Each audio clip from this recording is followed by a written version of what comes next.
All was well until I noticed something odd about my wife's smile. I couldn't help but stare at her as she talked, noticing how her lips moved, but never quite reached her eyes, which seemed distant and unfocused. It was unsettling, like watching a stranger mimic my wife's mannerisms, but with a chilling lack of warmth. But what truly disturbed me was her reflection in the mirror, for there she smiled back at me, or at least something that resembled her did.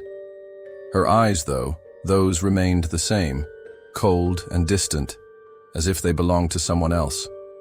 It was as if my wife's consciousness was trapped within the mirror, unable to connect with me but desperate to be seen.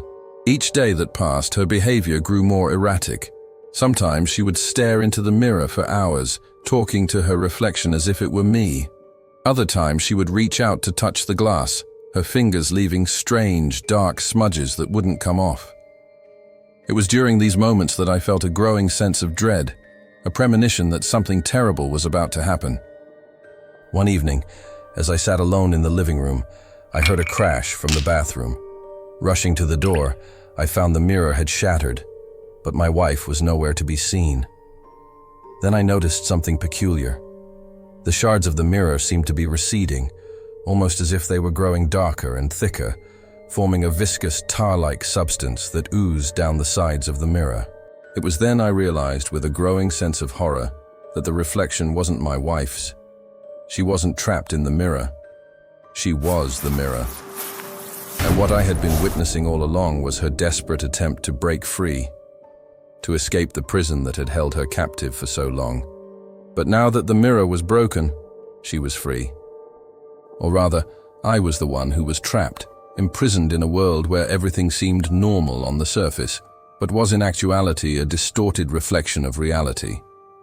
For it was me who was the imposter, a reversed copy created when the real me died in a tragic accident.